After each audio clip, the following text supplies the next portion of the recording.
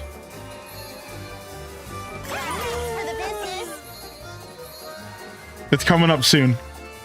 I'll let you know when it's happening. That right here. It's so cute, dude. Ah.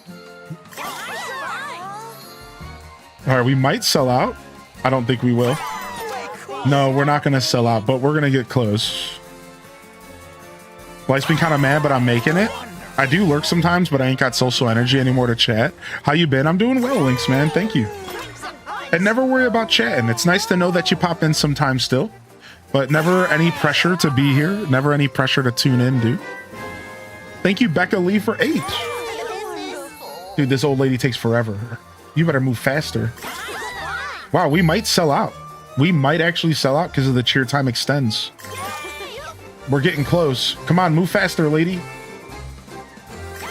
Come on, come on, come on, come on. One more. Give us one more. Come on, come on. Oh, no, man. That was terrible. One more. Please. Oh, it's over. All right, we still got time. Come one, come all. We still have sticks left. Things that will blow your socks off. All the sticks and seeds you'll ever need. All right, we might be able to get another one. Let's see.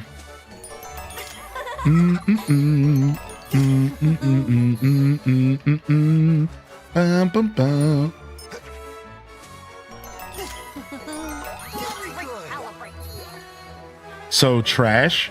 No, another one person's trash is another person's trash. I mean, one person's garbage is your I mean, how does listen, it's not garbage. Just deal with it.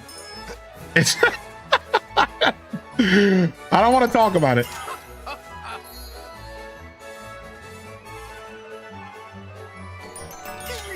Dun, dun, dun, dun, dun, dun, dun, dun. We got time. We're almost there. We're almost there. Come on.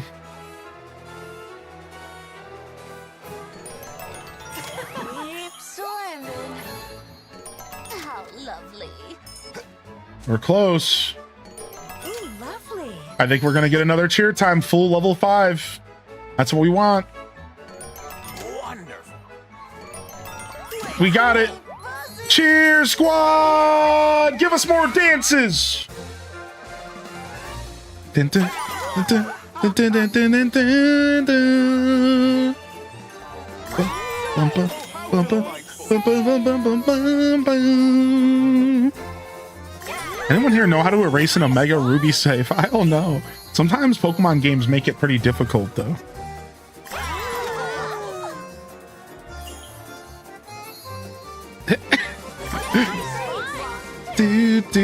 Can people see the sprites? No, they cannot. Good question. According to the lore, only we can see them. Yeah. Bum, bum, bum, bum, bum, bum, bum, bum, bum, bum. It's late, I'm loopy. A little late loop is okay. Gotta go to work, but can't stay, but computer will be in lurk. Oh, thank you, Classy Saya. Have a good day at work.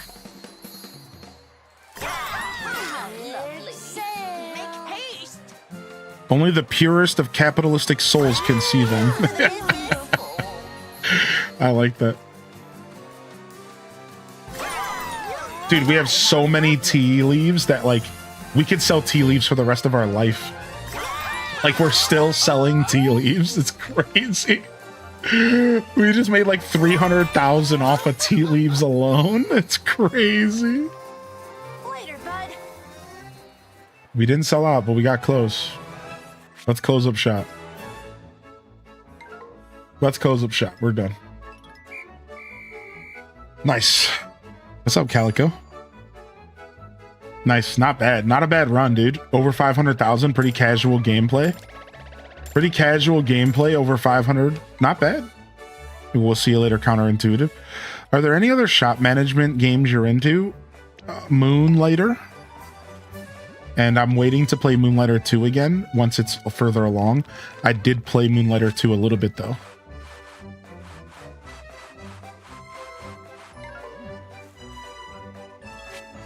That's it though. That's all I can think of off the top of my head.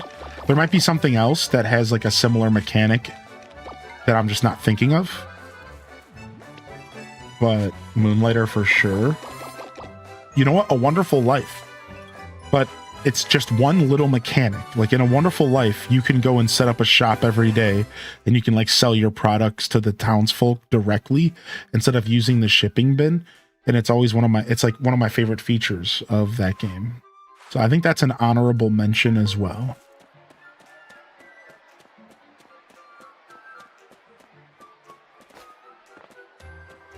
Would Kagetsu be around here? She's at home. All right, I'd like to go meet her and drop off one of these large tomatoes.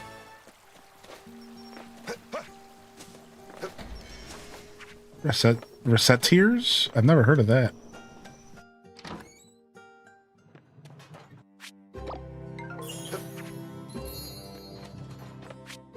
All right, we got 3 spaces left. We got the yellow orb in here. Let's just do some more honey for now. Yeah, I want to play Retro. Oh, Retro Rewind is the video game store game. I would like to play that. That makes me think I did play Grocery Store Simulator or whatever. That's also worth mentioning, by the way. I did play Grocery Store Sim, and I liked it. It was fun. We played it with the computer, with the community, with Twitch integration, and then we also played it without Twitch integration and with just only like minimal integration so that we could really experience more of it without it being like crazy. And that was cool. I like that kind of stuff. I'm a fan of most sim games I can wrap my head around and I enjoy. Not all of them, but just like most of them. I have to be in the mood though. I do have to be in the mood though. There's definitely a mood. I definitely have a gaming mood that does not want to deal with managing anything. I have a lot of different gaming moods, as all of you probably do as well. Yes. Such an intriguing harvest. No doubt the taste will spark my taste buds with much intrigue. You have given me the most precious gift, Rob Boss. I will treasure every bite, knowing your devotion and care brought this gift into the world. Damn. Girl, it was just a tomato. I'm just kidding. I like her poetic commentary. Thank you. Look at, and we already got her halfway through the heart. You see that? You see how we already got her halfway through the heart? That's because this game, it's retroactive. So even if a character's heart is locked behind a quest, all of the conversations you had and stuff still add up. This is one of the best things they could have ever done in this game. I want them to do this in Stardew. I would love if Stardew Valley locked a heart behind a quest, and then you have to do that quest to continue increasing that heart. However, all of the work that you do talking to them and gifting to them while that heart is locked still counts. So it's not like you aren't making progress. It's just the game will not allow you to go to the next level with that person without going through a story mission. And that's cool, man. I really like how this game handles it. So as you can see, I got half of my 7th or 8th heart with her already, even though I was locked at 7. I managed to get half of a heart just through the couple of days of gameplay where I gifted her soy milk puddings and talked to her, right? So I really think that this system is super clean for farming sims. And I really like a romance system that kind of stops you and makes you pump the brakes and say, wait a second, I better go fishing to get some fish for this character, or, you know, I better go and grow a certain tomato for this character. Because I think in the long run, it's going to force the players to interact with more facets of the game that way. Kind of like the community center nudges you to interact with different facets in Stardew Valley. This is why Stardew is good the way it is. I don't think Stardew specifically needs to change anything. I just brought up Stardew as a note that I think Stardew could use a system like this. It would work. However, Stardew's beautiful the way it is. I think we all know that, because the community center is already a baked in way to encourage you to use different facets of the game. So I don't think it's that big of a deal. I don't think Stardew needs to do anything different, but I do think that I would love to see a mod or something that maybe toys with this concept for Stardew Valley, you know, which would be pretty cool. All right, let's see here. I don't think there's anything I want out of the yellow windmill at the moment. I think yellow windmill is locked down for now. There's never a ton to do here. Maybe some pickling? Maybe some pickling.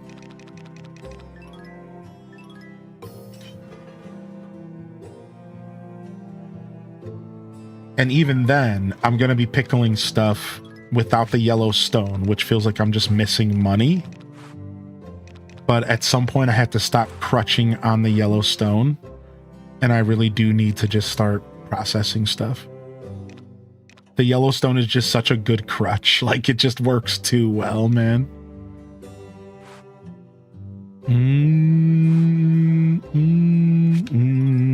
My cat's meowing. She's like, what's going on, dude? What do you think you're doing? It's 10 o'clock. Aren't you supposed to be in bed with me right now? I'm sorry, okay? I'm busy, cat. Up the store. I wish more established series played with different kinds of games. I love haggling in Tingle's Rosy Rupee Land. You know, that makes me think of kind of some of the awesome systems in like Oblivion and stuff. Any kind of haggling is pretty cool. All right, we have to take care of our animals. Oops. We don't have enough time. We can hopefully get a couple milks in and then we're done. I forgot that on Bazaar days I have to run home. Excuse me? I forgot on Bazaar days I have to run home. The problem is they go to sleep at 9, I think, so I might not be able to interact with them fully, but I can at least get my milk without pissing them off. And then maybe get a couple pets in here before... There you go.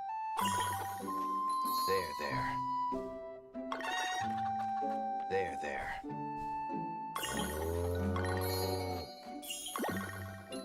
It might not be 9. It might be 9:30 or 10 that they start going to sleep. Maybe I'm wrong. I thought they were going to instantly start going to sleep at 9. It might be 10.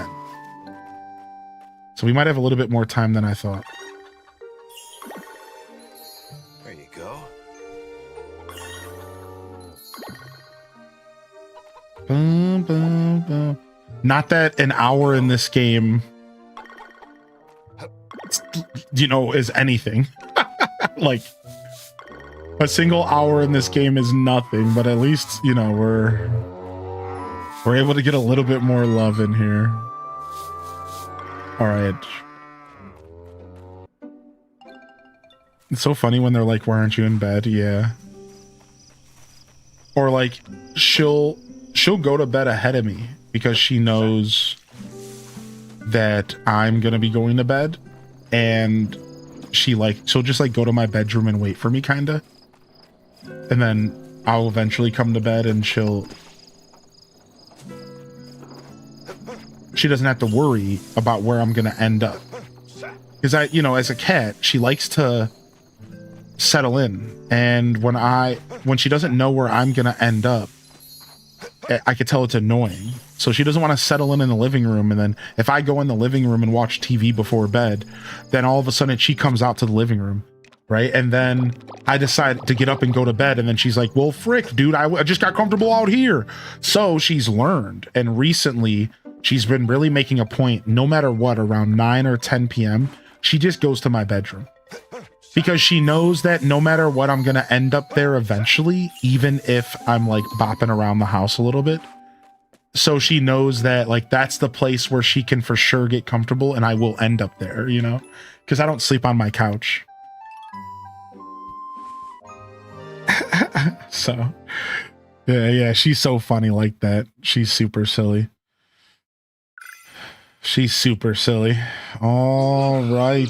On that note, though, On that note, let's go over here. And we are out of here. Thank you for coming out, everybody. Let me go ahead and save my game. Yikes.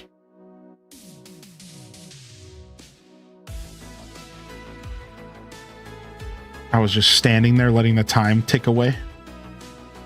All right, we're out of here tonight. Thanks for coming out, everybody. The nightcap has been completed. The nightcap. I'm gonna go get some sleep, y'all. I'll be back tomorrow morning for some Zelda. We're doing a Link Between Worlds in the morning.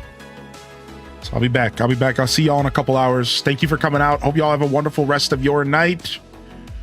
Thanks for tuning in for the nightcap.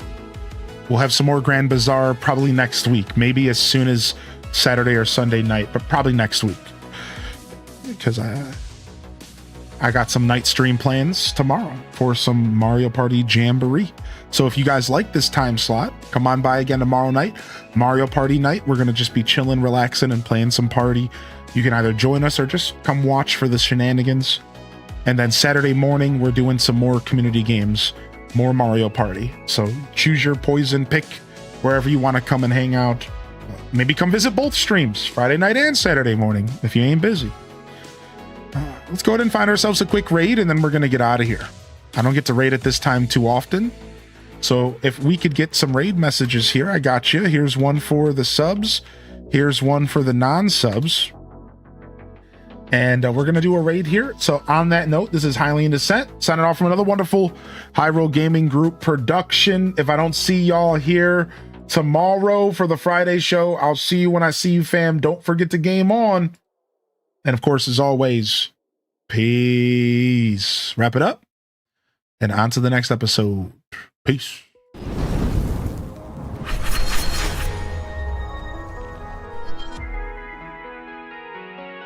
All right, we're going to visit Ali Bobali. They're doing some Pokemon tonight. They just went live. We're going to visit Ali Bobali. Get yourself a raid message. We're going to go see what Ali Bobali is up to. Thank you, everyone, for coming out. Peace. And hit them cat jams. I'll see y'all next time for the nightcap. Peace.